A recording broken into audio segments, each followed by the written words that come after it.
तृणमूल कांग्रेस में जारी अंदरूनी संघर्ष के बीच पार्टी संगठन पर ममता बनर्जी की मजबूत पकड़ ने बागी खेमे के लिए मूल पार्टी पर दावा करना मुश्किल बना दिया है। बागी सांसदों द्वारा अलग राजनीतिक मंच का सहारा लेने से उनकी रणनीति और बागी विधायकों की राह अलग अलग दिखाई दे रही है। हालांकि विधानसभा में बागी विधायकों की संख्या अधिक है, लेकिन संगठनात्मक ढांचे में ममता समर्थकों का प्रभाव अभी भी निर्णायक माना जा रहा है। सवाल यही कि क्या ममता के आगे ये तमाम बागी बेबस हो जाएंगे और अब आखिर पश्चिम बंगाल में होने क्या जा रहा है। नमस्कार, बहुत स्वागत है आप सभी का। आप देख रहे हैं न्यूज़ 18 का डिजिटल प्लेटफॉर्म।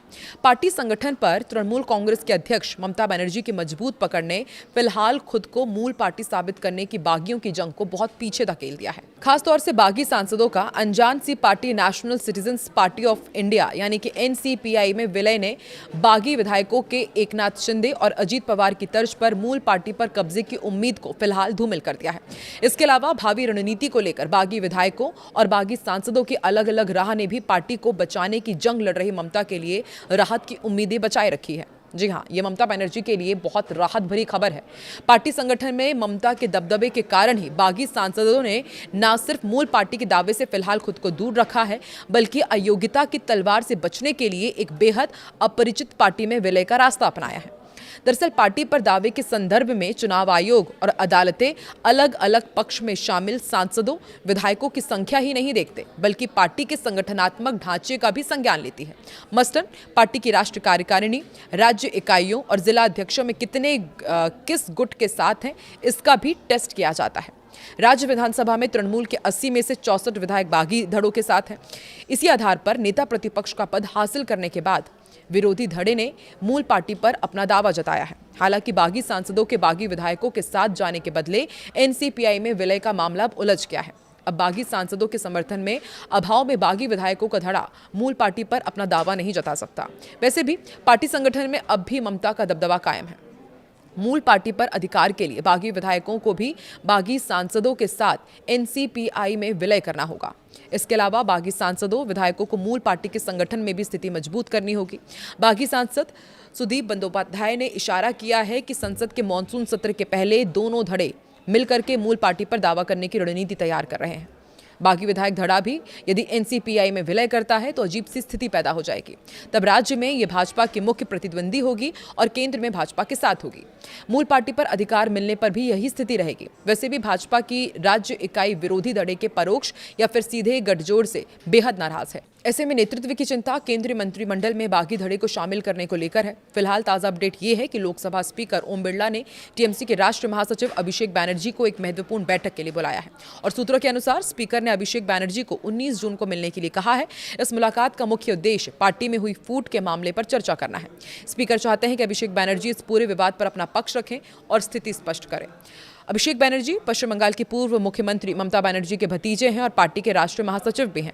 वहीं TMC की प्रमुख ममता बनर्जी ने भवानीपुर विधानसभा सीट के चुनावी नतीजों को चुनौती दी है। मंगलवार को कलकत्ता हाईकोर्ट का रुख किया। उन्होंने अदालत में एक चुनाव याचिका दायर की है, जिसमें BJP नेता शुभेंदु अधिकारी की जीत को चुनौती दी गई है।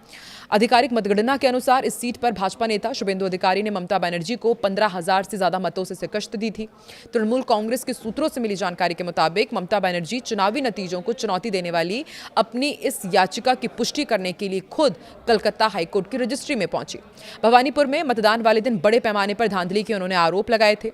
TMC समर्थक मतदाताओं को उनके इलाके में ही रोक दिया गया था। वहां पर केंद्र सरकार के अधीन अर्धसैनिक बल तैनात किए गए थे। कुछ स्थानों पर EVM को लेकर काफी शिकायतें भी आई थी। राज्य के चुनाव में भाजपा की बड़ी जीत के बाद शुभेंदु अधिकारी बाद में बंगाल के पहले भाजपा मुख्यमंत्री बने, जैसा कि पार्टी द्वारा दावा किया गया है। 4 मई को चुनाव परिणाम आने के अगले ही दिन ममता बनर्जी ने अपने कालीघाट स्थित आवास पर एक संवाददाता सम्मेलन किया था। उसमें तब उन्होंने दावा किया था कि TMC चुनाव हारी नहीं है। ममता बनर्जी ने गंभीर आरोप लगाए थे कि भाजपा जबरदस्ती वोटों की लूट करके जीत हासिल करने में सफल हुई है। अपनी हाईकोर्ट में दाखिल याचिका में भी उन्होंने मतगणना प्रक्रिया में कई विसंगतियों और गड़बड़ी का दावा किया है। अदालत में दायर अपनी याचिका में TMC प्रमुख ने शुभेंदु अधिकारी पर पीपल्स रिप्रेजेंटेशन एक्ट 1951 की धारा 123 के तहत भ्रष्ट आचरण करने का आरोप लगाया। याचिका के अनुसार अधिकारी पर चुनाव के दौरान रिश्वतखोरी, अनुचित प्रभाव डालने और दुश्मनी व नफरत फैलाने जैसे गंभीर आरोप हैं। ये पहली बार नहीं है जब ममता बनर्जी ने चुनावी नतीजों को कानूनी रूप से चुनौती दी हो। इससे पहले आपको याद होगा साल 2021 के विधानसभा चुनाव में भी जब वो नंदीग्राम सीट से शुभेंदु से बेहद कड़े मुकाबले में हार गई थी, तब भी उन्होंने कलकत्ता हाईकोर्ट का दरवाजा खटखटाया था। 2021 का वो मामला अब भी अदालत में लंबित है, जिसमें पहले सुनवाई करने वाले जस्टिस कौशिक चंद्रा ने ममता बनर्जी की आपत्ति के बाद खुद को केस से अलग कर लिया था और टीएमसी प्रमुख पर 5 लाख रुपए का जुर्माना भी लगाया था। और अब एक बार फिर से अपनी हार के बाद हाईकोर्ट की शरण में पहुंची है ममता बनर्जी। वहीं दूसरी तरफ बागी गुट अब अपनी आगे की रणनीति पर चर्चा कर रहा है, लेकिन अभी ममता बनर्जी अपने बागी विधायकों और सांसदों पर भारी पड़ती नजर आ रही हैं। आपको क्या लगता है पश्चिम बंगाल में आगे क्या होने वाला है, और क्या ममता बनर्जी की रणनीति के आगे बागी विधायकों और सांसदों की रणनीति फीकी पड़ेगी? कमेंट सेक्शन पर अपनी प्रतिक्रिया जरूर दें।